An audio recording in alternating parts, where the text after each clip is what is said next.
Hello hi ನಮಸ್ಕಾರ ಎಲ್ರಿಗೂ. ನಾನಿವತ್ತು ಸಿಂಪಲ್ ಆದಂಥ ತುಂಬ ತಿಂಡಿ ಕೂಡ ತುಂಬ ಟೇಸ್ಟಾಗಿರುತ್ತೆ ಹೆಟ್ಟಿ ಏನಿರುತ್ತೆ ನಮ್ಮ ಮಂಗಳೂರು ಸೈಡಲ್ಲಿ ಎಟ್ಟಿ ಅಂತ ಹೇಳ್ತೀವಿ, ಮತ್ತು ಪ್ರಾನ್ಸ್ ಇದೆಲ್ಲ ಅದು ಗ್ರೇವಿ ಮಾಡ್ತಿದ್ದೀನಿ. ಅದು ಹೇಗೆ ಮಾಡೋದಂತ ನೋಡೋಣ ಬನ್ನಿ. ನೋಡೋಗ್ಲೇ ಎಷ್ಟು ಚೆನ್ನಾಗಿ ಕಾಣ್ತಿದೆಲ್ಲ. ಹೇಗೆ ಮಾಡೋದು ನೋಡೋಣ ಬನ್ನಿ.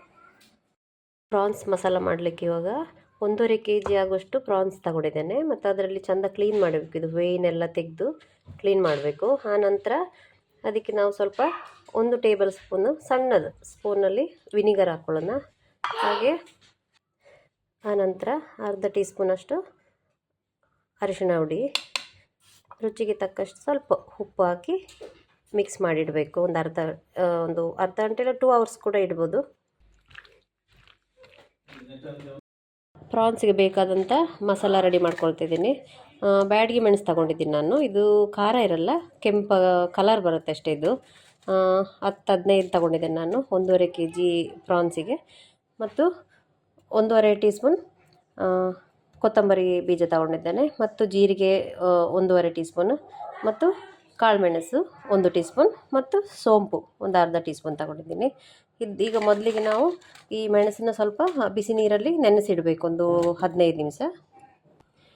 ಇವಾಗ ಮಸಾಲ ಸ್ವಲ್ಪ ಲೈಟಾಗಿ ಫ್ರೈ ಮಾಡ್ಕೊಳ್ಳೋಣ. ಎಣ್ಣೆ ಹಾಕ್ಲಿಕ್ಕಿಲ್ಲ, ಹಾಗೆ ಜಸ್ಟ್ ಆಗಿ ಫ್ರೈ ಮಾಡ್ಕೊಂಡ್ರಾಯ್ತು. ಮೊದಲಿಗೆ ನೆನೆಸಿಟ್ಟಂಥ ಮೆಣಸು ಎಂತ ಇದೆ ಅದನ್ನು ಗ್ರೈಂಡ್ ಮಾಡ್ಕೊಳ್ಬೇಕು. ಅದರೊಟ್ಟಿಗೆ ಡ್ರೈ ಮಸಾಲ ಕೂಡ ಸೇರಿಸಿ ನುಣ್ಣಗೆ ಗ್ರೈಂಡ್ ಮಾಡ್ಕೊಳ್ಬೇಕು. ಇವಾಗ ಪ್ರಾನ್ಸ್ ಮಸಾಲಾಗೆ ಒಂದು ಒಗ್ಗರಣೆ ಮಾಡ್ಕೊಳ್ಳುವ. ಒಂದು 3 ಟೀ ಸ್ಪೂನ್ ಆಗುವಷ್ಟು ಆಯಿಲ್ ಹಾಕ್ಕೊಂಡಿದ್ದೀನಿ. 1 ಟೇಬಲ್ ಟೀ ಸ್ಪೂನ್ ಆಗುವಷ್ಟು ತುಪ್ಪ. ಇವಾಗ ಪ್ರಾನ್ಸ್ ಗ್ರೇವಿ ಮಾಡಲಿಕ್ಕೆ 3 ಮೀಡಿಯಮ್ ಸೈಜಿದು ಆನಿಯನ್ ತಗೊಂಡಿದ್ದೇನೆ. ಅದನ್ನು ಕೂಡ ಚೆನ್ನಾಗಿ ಫ್ರೈ ಮಾಡ್ಕೊಳ್ಬೇಕು. ಆನಿಯನ್ ಫ್ರೈ ಆಗ್ತಾ ಇದ್ದಾಗೆ ಸ್ವಲ್ಪ ನೀರುಳ್ಳಿ ಚೆನ್ನಾಗಿ ಫ್ರೈ ಆಗಿದೆ. ಹಾಗೆ ನಾನು ಸ್ವಲ್ಪ 1 ಟೇಬಲ್ ಟೀ ಸ್ಪೂನ್ ಅಷ್ಟು ಶುಂಠಿ ಬೆಳ್ಳುಳ್ಳಿ ಪೇಸ್ಟ್ ಕೂಡ ಆ್ಯಡ್ ಮಾಡಿದ್ದೇನೆ ಅದಕ್ಕೆ. ಅದನ್ನು ಕೂಡ ಚೆನ್ನಾಗಿ ಫ್ರೈ ಮಾಡ್ಕೊಳ್ಬೇಕು. ಆನಂತರ ಇಲ್ಲಿ 3 ಮೀಡಿಯಮ್ ಸೈಜಿದು ಟೊಮೆಟೊ ತಗೊಂಡಿದ್ದೇನೆ. ಅದನ್ನು ಕೂಡ ಚೆನ್ನಾಗಿ ಫ್ರೈ ಮಾಡ್ಕೊಳ್ಬೇಕು. ಇವಾಗ ಒಂದು ಸೈಡಲ್ಲಿ ಮಸಾಲೆ ಎಲ್ಲ ಫ್ರೈ ಆಗ್ತಾ ಇರುತ್ತೆ, ಹಾಗೆ ಇನ್ನೊಂದು ಸೈಡಲ್ಲಿ ನಾವು ಅದನ್ನು ಪ್ರಾನ್ಸ್ ಏನಿದೆ ಅದನ್ನು ನಾವು ಫ್ರೈ ಮಾಡ್ಕೊಳ್ಬೇಕು ಸ್ವಲ್ಪ ತುಪ್ಪದಲ್ಲಿ. 2 ಅವರ್ಸ್ ಆಗಿದೆ ಮ್ಯಾರಿನೇಟ್ ಮಾಡಿ ಇಟ್ಟಂಥ ಪ್ರಾನ್ಸ್. ಅದನ್ನು ನಾವು ಸ್ವಲ್ಪ ತುಪ್ಪದಲ್ಲಿ ಹಾಗೆ ಫ್ರೈ ಮಾಡ್ಕೊಳ್ಳುವ. ತುಂಬ ಡೀಪ್ ಫ್ರೈ ಮಾಡೋದು ಬೇಡ, ಜಸ್ಟ್ ಒಂದು ಸ್ವಲ್ಪ ಫ್ರೈ ಮಾಡಿ ತೆಗೆದ್ರೆ ಸಾಕು. ಹೀಗೆ ಮಾಡೋದ್ರಿಂದ ಗ್ರೇವಿ ಚೆನ್ನಾಗಿ ಬರುತ್ತೆ, ಟೇಸ್ಟ್ ಎಲ್ಲ ಚೆನ್ನಾಗಿರುತ್ತೆ. ಹಾಗಾಗಿ ಅದರ ಹಸಿ ವಾಸನೆ ಏನು ಇರೋದಿಲ್ಲ. ಹಾಗಾಗಿ ಸ್ವಲ್ಪ ಫ್ರೈ ಮಾಡಿ ತಗೊಳ್ಬೇಕು. ಒಂದು ಸೈಡ್ ಫ್ರೈ ಆಗ್ತಾ ಇದ್ದಾಗೆ ಇನ್ನೊಂದು ಸೈಡ್ ಅದು ಸ್ವಲ್ಪ ತಿರುಗಿಸಿ ಹಾಕಬೇಕು. ಆವಾಗ 2 ಕಡೆ ಕೂಡ ಚೆನ್ನಾಗಿ ಫ್ರೈ ಆಗ್ತದೆ. ತುಂಬ ಡೀಪ್ ಫ್ರೈ ಮಾಡೋದು ಬೇಡ, ಜಸ್ಟ್ ಸ್ವಲ್ಪ ಫ್ರೈ ಮಾಡಿ ತೆಗೆದ್ರೆ ಸಾಕು. ಇವಾಗ ಈರುಳ್ಳಿ ಟೊಮೆಟೊ ಚೆನ್ನಾಗಿ ಫ್ರೈ ಆಗಿದೆ.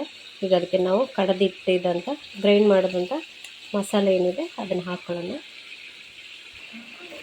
ಇವಾಗ ಇದು ಈರುಳ್ಳಿ ಟೊಮೆಟೊ ಜೊತೆಗೆ ಮಸಾಲ ಕೂಡ ಸ್ವಲ್ಪ ಚೆನ್ನಾಗಿ ಫ್ರೈ ಆಗಬೇಕು. ಆ ಮಸಾಲೆಗೆ ಇವಾಗ ರುಚಿಗೆ ತಕ್ಕಷ್ಟು ಉಪ್ಪು ಹಾಕೊಳ್ಳೋಣ.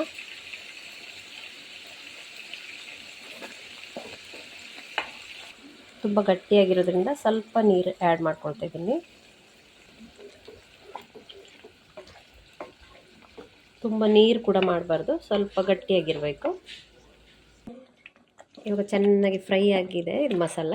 ಸೊ ಈಗ ನಾವು ಫ್ರೈ ಮಾಡಿ ಇಟ್ಕೊಂಡಂಥ ಪ್ರಾನ್ಸ್ ಏನಿದೆ ಅದನ್ನು ಹಾಕೊಳ್ಳೋಣ. ಇವಾಗ ಪ್ರಾನ್ಸ್ ಹಾಕಿ ಚೆನ್ನಾಗಿ ಮಿಕ್ಸ್ ಮಾಡಿ ಒಂದು 5 ಮಿನಿಟ್ಸ್ ಹಾಗೆ ಬೇಯಲಿಕ್ಕೆ ಬಿಡಬೇಕು. ಫೈನಲಿ ಪ್ರಾನ್ಸ್ ಗ್ರೇವಿ ಮಸಾಲ ಕೂಡ ಅಂತ ಹೇಳ್ಬೋದು ರೆಡಿಯಾಗಿದೆ. ಈ ವಿಡಿಯೋ ನಿಮ್ಗೆ ಇಷ್ಟ ಆಗಿದ್ದರೆ ಲೈಕ್ ಮಾಡಿ, ಶೇರ್ ಮಾಡಿ, ಸಬ್ಸ್ಕ್ರೈಬ್ ಮಾಡಿ. Thank you.